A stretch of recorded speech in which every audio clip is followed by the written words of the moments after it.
The Java API, or Application Programming Interface, is a collection of software packages that programmers can use for graphics, user interface, networking, sound, database, math, and much more. It contains many methods that have already been written and tested. In order to use these specific methods in our program, we have to import the necessary libraries by adding them to our program. Let's start by importing the random class. I've created a random numbers project.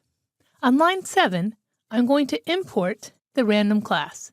The random class is part of the java.util library. By combining these libraries and our knowledge of loops, we can start to write program simulations. How about if we simulate rolling 2 dice 100 times and count how many times we roll doubles? In this program, we will use a random number generator to help with our simulation. We'll need to count how many times we roll doubles. So let's start by adding some variables. I'll start by adding an integer variable to represent the value for die 1. I'll have another variable for die 2, and finally a counter that specifies how many times I get doubles. I'm going to start the count doubles variable out at 0. Since I haven't started yet, I don't have any doubles.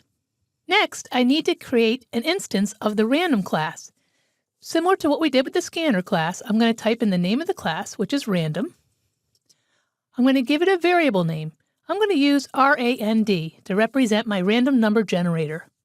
Is equal to a new random, open and close parentheses, and a semicolon. I now have an object, rand, that I can use to generate random numbers. When we want to specify a range of possible numbers, we specify one more than the upper bounds, and we get numbers from 0 to that value. Since we don't want to include 0 in our case because a die starts with the number 1 and ends with the number 6, we're going to change our program to include a random number generator that has an upper bounds of 6, which will give us 0 to 5, and then we're going to add 1 so we can get the values 1 to 6.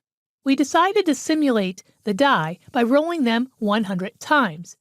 So remember, what kind of loop do we use when we know how many times we want to execute the code? I hope you said a for loop. So let's go ahead and do a for loop. So for. Now I need a variable that's going to be my control variable. So I'll do int I equals 0. In order to keep going 100 times, my condition says as long as I is less than 100. The last part of the for loop syntax is the update. So I want to add 1 to I every time. So I do I++. This will execute this loop from 0 to 99, which was 100 times. Now I indicate the block of the code that should be executed with curly brackets. Inside my for loop, I'm going to declare die 1 and die 2 to be a random number between 1 and 6. So let's do die 1 first is equal to a call to the random number generator dot next int, because I want to make sure that I get an integer. I'm going to put the number 6 in parentheses. This will give me the numbers 0 to 5. But then if I add 1 to each number, I now get a range of numbers between 1 and 6. Let's do die 2 the same way. Now that I have 2 random numbers, I want to compare them. So we're going to use a decision statement, which is an if statement, and we'll compare.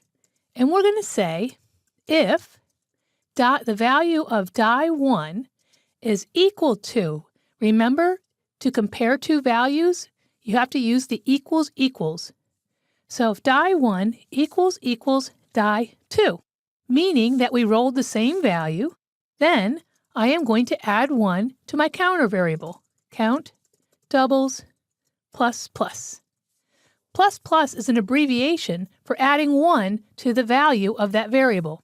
If the 2 die are not equal, I don't want to do anything, so I'm just going to go back up to the top of my loop. Okay, when I'm all done, I want to print out the number of times that I got doubles. So outside of the loop, so if I click here, I can see the start and stop of my for loop. It looks like line 29 is outside of my for loop because I only want to print the total of number of doubles 1 time.